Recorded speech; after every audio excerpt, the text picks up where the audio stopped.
തട്ടമിട്ട വിദ്യാർത്ഥി സ്കൂളിൽ പഠിക്കാനായിട്ട് വരുന്നതുമായി ബന്ധപ്പെട്ട ഒരു വലിയ വിവാദം ഈ എറണാകുളം ജില്ലയിൽ തന്നെ ഉണ്ടായി. അന്ന് വിദ്യാഭ്യാസ മന്ത്രിയായ വി ശിവൻകുട്ടി എടുത്ത ന്യായം, ആ കുട്ടിക്ക് പഠിക്കാനുള്ള എല്ലാ സൗകര്യങ്ങളും ഞാൻ ചെയ്യും, ആ കുട്ടി തട്ടമിട്ട് വന്നാൽ എന്താണെന്നൊക്കെ പറഞ്ഞിട്ട് വലിയ വായിലാണ് വർത്തമാനം പറഞ്ഞത്. കഴിഞ്ഞ ദിവസം വന്ദേ ഭാരതിൻ്റെ ഫ്ലാഗ് ഓഫ് നടന്നപ്പോൾ ഈ ട്രെയിനിനകത്ത് കുറച്ച് കുട്ടികൾ യൂണിഫോം ഇട്ടുകൊണ്ട് RSS ഗണഗീതം പാടി. എന്നിട്ട് ഈ ദക്ഷിണ റെയിൽവേ അത് അവരുടെ ഒഫീഷ്യൽ പേജിൽ അപ്ലോഡ് ചെയ്യുകയും ചെയ്തു. ഇത് വലിയ വിവാദമായപ്പോൾ അവർ റിമൂവ് ചെയ്തു. പിന്നീട് രാത്രിയായപ്പോൾ വീണ്ടും അപ്ലോഡ് ചെയ്തു. ഇപ്പോൾ വി ശിവൻകുട്ടി പറയുന്നു ഇതിനെതിരെ അന്വേഷണം നടത്തും. അപ്പോൾ ട്രെയിനിൽ പോയ കുട്ടികൾ പാട്ട് പാടി എന്നുള്ളതിനെ അന്വേഷിക്കാനായിട്ട് ഒരുങ്ങുന്ന വി ശിവൻകുട്ടി ഇരട്ടത്താപ്പല്ലേ ഇപ്പോൾ കാണിക്കുന്നത്? തീർച്ചയായിട്ടും അതിനകത്ത് ഇത് ഇരട്ടത്താപ്പ് എന്ന് പറഞ്ഞാൽ ആ ഇരട്ടത്താപ്പാണ് ഇപ്പം പരസ്യമായിട്ട് വെളിയിൽ വരുന്നത് പല കാര്യത്തിനും. കാരണം അന്ന് നമുക്കൊരു സ്കൂളിനകത്തൊരു കോഡുണ്ട്. സ്കൂളിനൊരു കോഡ് ഇപ്പം അതെല്ലാവരും അംഗീകരിക്കുകയാണ്. അതെ, യൂണിഫോമിൻ്റെ എല്ലാത്തിനകത്തും അത് അങ്ങനെ തന്നെ വേണമല്ലോ. കാരണം വിദ്യാർത്ഥികൾക്കിടയിൽ ആ സ്കൂളിൻ്റെ ഒരു ഡിസിപ്ലിനുമായിട്ട് ബന്ധപ്പെട്ട് അല്ലെങ്കിൽ മറ്റ് പല മാനദണ്ഡങ്ങളുണ്ടാവും. അപ്പോൾ ആ സ്കൂളിന് കോഡ് വന്നു, അല്ലെങ്കിൽ ഈ ഒരുപക്ഷെ ആ കോഡിനെ മറികടക്കാൻ അറിഞ്ഞോ അറിയാതെ ഒരു വിദ്യാർത്ഥി തയ്യാറായി, സ്കൂൾ മാനേജ്മെൻറ്റ് അതിനെതിരെ വന്നു. ആ സ്കൂൾ മാനേജ്മെൻറ്റിന് പറയുന്ന അനുസരിച്ച് ഞങ്ങൾ കുഞ്ഞുങ്ങളെ വിട്ടോളാമെന്ന് ആ സ്കൂളിൻ്റെ മാനദണ്ഡം പാലിക്കാൻ രക്ഷിതാർത്ഥികൾ തയ്യാറാണ്. നമുക്ക് കണ്ടാണല്ലോ മാധ്യമത്തിനകത്ത്. അത് തയ്യാറായി അവിടെ വെച്ച് സോൾവായി, ആ വിഷയം തീർന്നു. ആരും അതിനകത്ത് വൈകാര്യമായിട്ടൊന്നും ഇടപെട്ടില്ല, അതിനകത്തൊരു പ്രശ്നമുള്ളതായിട്ട് തോന്നിയില്ല. പക്ഷേ ശിവൻകുട്ടി അവിടെ കയറി കൃത്യമായിട്ട് ഒരു വിഷയവുമില്ലാത്തടത്ത് ഒരു മന്ത്രിസഭ, ഒരു വിദ്യാഭ്യാസ മന്ത്രി അതിനകത്ത് കയറി ഇടപെടും. തട്ടമിടുന്നത് എൻ്റെ സ്വാതന്ത്ര്യമാണ്, ഞാനത് പുനഃപരിശോധിക്കും, അത് വേണമെങ്കിൽ അനുവദിക്കും എന്നൊക്കെയുള്ള രീതിയിൽ ശിവൻകുട്ടി സംസാരിക്കും. ആ സംസാരത്തിൻ്റെ പുറകിൽ സ്കൂൾ മാനേജ്മെൻറ്റ് വരികയും അത് അങ്ങനെയാണെങ്കിൽ ഞങ്ങൾ നോക്കാം. അപ്പം അതിനകത്ത് അങ്ങനെ സംസാരിക്കുന്നതിനകത്ത് കൃത്യമായിട്ട് അനാവശ്യമായിട്ടുള്ള ഒരു ഇടപെടൽ നടത്തി അനാവശ്യമായിട്ടുള്ള ഒരു ധ്രുവീകരണം മനസ്സിലാവുന്നു. അതിനകത്ത് ആരും ചിന്തിക്കാത്ത മേഖലയിലേക്ക്, അതായത് ഒരു വർഗീയ ധ്രുവീകരണത്തിലേക്ക് ഒരു മന്ത്രി കൊണ്ടുപോകുന്നു എന്ന് നമ്മൾ കന്ന് വിചാരിക്കേണ്ടി വരും. അങ്ങനെ വിചാരിച്ചാൽ തെറ്റുമില്ല. അതിനകത്തെന്തോ പ്രത്യേക സ്വാതന്ത്ര്യമൊന്നും ഇല്ലല്ലോ. മനസ്സിലായില്ലേ? നമ്മൾ ഒരു ഡിസിപ്ലിൻ്റെ ഭാഗമായിട്ട് അല്ലെങ്കിൽ പൊതു മാനദണ്ഡത്തിന് അനുസൃതമായിട്ട്, അല്ലെങ്കിൽ ഒരു സ്കൂളിൽ ചേരുമ്പോൾ ആ സ്കൂളിനകത്ത് നമ്മൾ ചേരുമ്പോൾ തന്നെ ഇപ്പം സിനുജി കുഞ്ഞുങ്ങളെ കൊണ്ടുപോകുമ്പോൾ പറയുമല്ലോ, അത് ഇന്നതാണ് ഇവിടുത്തെ മാനദണ്ഡം, നമ്മൾ പാലിക്കണം. നമ്മൾ എല്ലാവർക്കും അതൊരു രീതിയിലാണ്.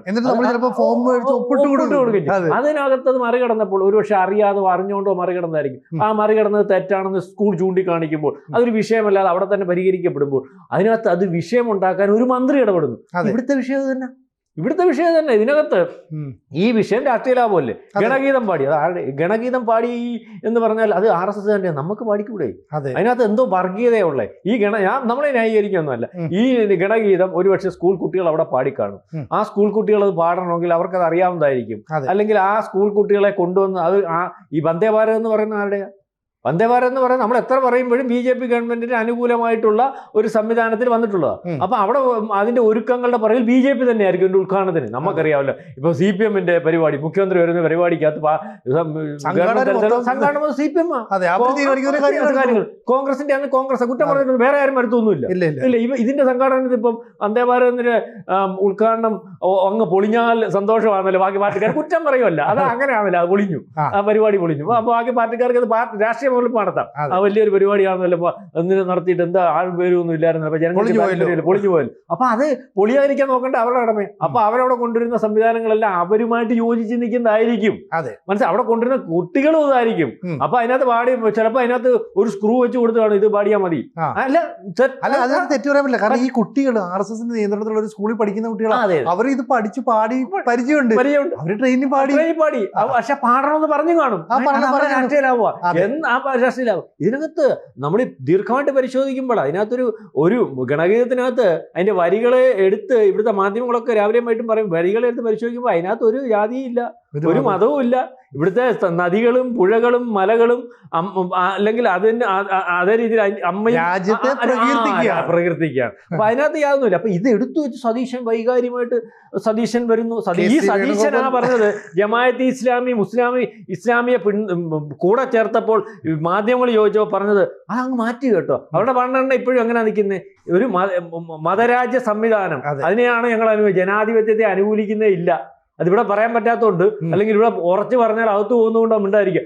അവനെ കൂട്ടുപിടിച്ച് ഇലക്ഷനെ നേരിട്ട് വോട്ട് പിടിച്ച് പരസ്യമായിട്ട് കെട്ടിപ്പിടിച്ച് നിൽക്കുമ്പോൾ ഈ പറയുന്ന വികാരമൊന്നും വൈകാരികതയൊന്നും അവിടെ വരുന്നില്ല. ശിവൻകുട്ടിക്കും ആ പ്രശ്നമില്ല. അപ്പൊ ഇതിനകത്ത് ഈ ഒരു വിഷയം കേരളത്തിൽ മാത്രമാകുന്നു. കേരളത്തിൽ മാത്രം, അല്ലെങ്കിൽ ഇവിടെ ഒരു പ്രശ്നം എന്ന് പറഞ്ഞാൽ ഈ പറയുന്നത് പോലെ രാജ്യത്തെ അനുകൂലിക്കുന്നതും ദേശത്തെ അനുകൂലിക്കുന്നതും മറ്റു ചിലരെ അനുകൂലിക്കുന്നതും ഒക്കെ RSSകാർ മാത്രമാവുന്നത് അവരുടെ കുറ്റമല്ലല്ലോ. നിങ്ങൾക്കും പറയാമല്ലോ, എനിക്ക് വേണം, നിങ്ങൾക്ക് വേണം. അല്ലെങ്കിൽ നിങ്ങൾ ഈ ഗണഗീതം പോലെ ഒരു അല്ലെങ്കിൽ ഒരു ചായവും ഇല്ലാത്ത ഏതെങ്കിലും ഈ രാജ്യത്തെ പ്രകീർത്തിക്കുന്ന രീതിയിലുള്ള ഒരു ഗാനം പാടിക്കോ, എവിടെയെങ്കിലും പാടിക്കും. മാത്രമല്ല പലതും പാടുന്നില്ലേ CPM-കാരന് ഈ പറഞ്ഞ പോലെ പാർട്ടി ഗവൺമെന്റ് ഉത്തരവാദിത്തമുള്ള പലതും വരുമ്പോൾ അവിടെ എല്ലാം മുദ്രാവാക്യം വിളിക്കുന്നത്, എന്തെല്ലാം സിന്ദാബാദ വിളിക്കുന്നത്, അതിനാരണ്ട് പ്രശ്നം പറഞ്ഞു. ഇപ്പം ഇതിനകത്ത് വളരെ ഞാൻ പഠിക്കുന്നതെന്ന് പറഞ്ഞാൽ BJP വളരെ ബുദ്ധിയാണ്, വളരെ തന്ത്രമാണ്. അവിടെ ഈ BJPക്ക് ഇവിടെ താഴെത്തട്ടിലെ ചില പ്രശ്നങ്ങളും വിഷയങ്ങളും ഒക്കെ ഉണ്ടാകുമ്പോൾ RSSന്റെ ഒരു ബുദ്ധിയാണ്. നേരത്തെ ബീഫ് വിവാദം അവിടെ കൊണ്ടുവന്നു. ആര് ബീഫ് ഒരു കാര്യമില്ല. കോൺഗ്രസ് ആണ് ഗോവധം നിരോധിച്ചിരിക്കുന്നത്. ഏതോ 4-5 സംസ്ഥാനങ്ങളിലേ ഉള്ളൂ BJP. അവർ ചുമ്മാ ഇവിടെ കൊണ്ടുവന്ന ഒരു വിഷയം ഉണ്ടാക്കി ഗോവധം അല്ലെങ്കിൽ അനുവദിക്കുന്നു. ഇവിടെ ഇത് ഏറ്റെടുത്തുകൊണ്ട് നാശമായി. ഇവിടെ എന്തോ ഒരു പ്രക്ഷോഭമായിരുന്നു. ഇവിടെ ഏറ്റവും കൂടുതൽ ശതമാനം കണക്ക് നോക്കും ഇപ്പൊ പശുവിനെ തിന്നുന്നത് എനിക്കൊന്ന് ഹിന്ദുക്കളാണ്. അവൻ പോലും ഇതിനെതിരായി റോഡിൽ വെച്ച് പശുവിനെ കണ്ടിച്ചു വൈകാരികമായ. അതുപോലെ എല്ലാ വിഷയങ്ങളും കൊണ്ടങ്ങോട്ടിട്ടു. ഇപ്പൊ ഈ ഗണഗീതത്തിന്റെ കാര്യം എന്തോ ഗണഗീതം എന്ന് പോലും അറിയാൻ നമ്മുടെ നാട്ടിൽ ഈ ഗണഗീതം കുറച്ച് അറിയാത്ത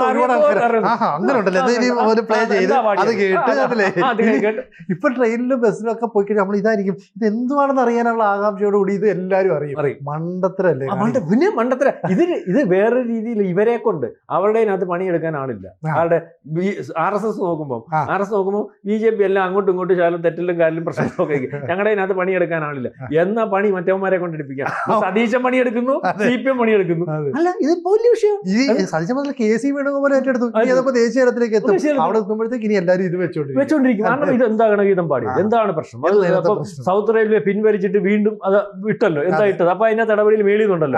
എന്നാ അത് കാണട്ടെ, ഇത് ഇന്നും നാളെ തീരണ്ട, ഇവന്മാര് ചർച്ച ചെയ്യട്ടെ, ആ രീതിയിലേക്ക് വരട്ടെ. അപ്പം അതിനകത്ത് ഞാൻ പറഞ്ഞത് ഇത് തൊടാതെ അതിന്റെ പാട്ടിനോട്ട് ഇത് പറഞ്ഞ ഇന്ന് സുരേഷ് ഗോപി പറഞ്ഞ അതേ നിലപാട്. സുരേഷ് ഗോപി BJP അതുകൊണ്ട് പറഞ്ഞത് നമ്മൾ വ്യാഖ്യാനി. അത് പിള്ളേർ പാടിയതല്ല, അതിന്റെ വഴിക്ക് വിടും. ഇത് തൊടാതെ വിട്ടാൽ അത് അവർക്ക് ആ ഗണഗീതം പാടിക്കാൻ ആരെങ്കിലും താല്പര്യം ട്രെയിനിനകത്ത് എടുത്തിട്ടുണ്ടായിരുന്നെങ്കിൽ ഇത് തൊടാതെ വിട്ടാൽ, അല്ലെങ്കിൽ ഈ മാധ്യമങ്ങൾ ഏറ്റെടുക്കാതെ വിട്ടാൽ അതിൻ്റെ പ്രയോജനം അവർക്ക് ചെയ്യാതെ അവിടെ വെച്ചൊരു ഗണഗീതം ഇവരെല്ലാ പരിപാടിക്കും പാടുന്നത് പോലെ പാടി, അല്ലെങ്കിൽ RSSന്റെ എല്ലാ പരിപാടിക്കും ഇവർ പാടുന്നുണ്ടാവില്ല. അതെ, ഇവർ കാണിച്ച വേറെ പണ്ടത്തിനെന്തറിയോ? ഇപ്പൊ ഈ സംഭവം നടന്നതിന് ശേഷം ഏതാനും ചാനലുകൾ ഇതെടുത്തിട്ട് പറഞ്ഞു RSSന്റെ ഗണഗീതം പാടി, RSS വൽക്കരിച്ചു, BJP വൽക്കരിച്ചു. ശരിയാണ്, അവർ കൊണ്ടുവന്ന വന്ദേ ഭാരതാണ് അവരുടെ രാഷ്ട്രീയമായിട്ട് ഉപയോഗിക്കും. ഇപ്പൊ തദ്ദേശ തെരഞ്ഞെടുപ്പ് വരിക കണ്ടോ, ഞങ്ങൾ വന്ദേ ഭാരതൊക്കെ കൊണ്ടുവന്നിട്ട് അങ്ങനെ മീഡിയ ഏറ്റെടുത്തിട്ട് ഈ മൈക്കിൽ കൊണ്ട് റിയാക്ട് ചെയ്യുമ്പോൾ മൈൻഡ് ചെയ്ത് അങ്ങ് പോയാൽ മതി. ഇതേ കയറി പിടിച്ചു. സത്യത്തിൽ മീഡിയ കുഴിച്ച കുഴിയിൽ ഈ KC വേണുഗോപാലും ഈ പറയുന്ന സതീശനും എല്ലാം ചെന്ന് വീഴുന്നു. ഒപ്പം CPMന്റെ നേതാക്കളോട്, ഇപ്പൊ CPMന്റെ നേതാക്കളോട് പറയുന്നത് പറയാം, നിങ്ങളൊരു കാര്യം ചെയ്യണം, കേരളത്തിന്റെ കയ്യിലല്ലയോ ഈ പിന്നെ KSRTC കയറി ഇരുന്നിട്ട് ഇനി ലാൽ സലാം എന്ന് പറഞ്ഞുകൊണ്ട് ഞാൻ പറഞ്ഞത് നമ്മള് സിനുജി പറഞ്ഞ അതേ കാരണമാണ്. ഇതിന്റെ ബുദ്ധി അവരുദ്ദേശിച്ച കാര്യം അവർ നടത്തി. ഇത് വിവാദമാക്കണം, ഇതും ചർച്ചയാണ്. എന്താണ് പാടിയ ഗണഗീതം എന്താണ്? അപ്പൊ ദേശത്തെ ആദരിക്കുന്ന ഒരു പാട്ട് അത് പാടുമ്പോൾ ഇവർക്ക് എന്താണ് ഇത്ര ബുദ്ധിമുട്ട്? മറ്റു പല വിഷയങ്ങൾക്കും ഇവർക്ക് ഒരു പ്രശ്നവുമില്ലല്ലോ. മറ്റു പല വിഷയങ്ങൾക്കകത്തും രാജ്യത്തിനകത്ത് ഈ പറയുന്ന മതസ്പർദ്ധ വെച്ചിട്ട് വർത്തമാനം പറയുമ്പോൾ അതിന് സംസാരമില്ലല്ലോ. ഈ ചർച്ചയിലേക്ക് കൊണ്ടുവരിക. അത് രാജ്യത്തിനകത്ത് ദേശസ്നേഹത്തെ ഉദ്ധരിക്കുന്ന ഒരു ഗാനം മാത്രമാകുമ്പോൾ അതുപോലും പാടാൻ കേരളത്തിൽ സാധ്യമാകുന്നില്ല. അതിന് അനുകൂലമല്ലാത്ത നിലപാട് ഇവിടുത്തെ പ്രതിപക്ഷവും ഭരണപക്ഷവും എടുക്കുന്ന രീതിയിലേക്ക് വരും. ഇപ്പം ശിവൻകുട്ടിയുടെ വിഷയത്തിനകത്ത് ഈ തട്ടത്തിന്റെ വിഷയം വരും, മനസ്സിലായില്ലേ? തട്ടത്തിന്റെ വിഷയത്തിനകത്ത് വേറെ ആരും അത് തൊട്ടത് പോലും ഇല്ല, അറിയാമോ? ശിവൻകുട്ടി അതൊക്കെ തൊടാൻ ശ്രമിച്ചു. എന്തിനു തൊടാൻ ശ്രമിച്ചു? ശിവൻകുട്ടിക്ക് ചില അജണ്ടകളുണ്ട്. ആ അജണ്ടകൾ മാത്രമാണ് ഇവിടുത്തെ സതീശനുള്ളത്, ശിവൻകുട്ടിക്കുള്ളത്. ബാക്കിയുള്ളവരെല്ലാം അങ്ങ് ചെയ്തോളും, അങ്ങ് വന്നോളും. ആ നിലപാടിനകത്തൊക്കെ ഒത്തിരിയും വ്യത്യാസം വന്നു സിനുജി. അത് വ്യത്യാസം വരുത്തിയതാരാ? ഇവരൊക്കെ തന്നെയാണ്. കാരണം ഒരിടത്തോട്ട് താല്പര്യം നിങ്ങൾ കാണിച്ചാലും ഞാൻ കാണിച്ചാലും അത് കുറേ ദിവസം കഴിയുമ്പോൾ മറ്റ് താല്പര്യം കാണിക്കാത്ത ആൾക്കാർക്ക് മനസ്സിലാവുന്ന ഒരു അവസ്ഥയുണ്ട്. അതനുസരിച്ച് അവർ പെരുമാറാൻ തുടങ്ങും. അതിന് കുറ്റം പറഞ്ഞിട്ട് കാര്യമില്ല. കൂടുതൽ വാർത്തകളും വിശേഷങ്ങളും നിങ്ങളിലേക്ക് എത്താൻ ABC മലയാളം സബ്സ്ക്രൈബ് ചെയ്യുക, ബെൽ ബട്ടണും അമർത്തുക.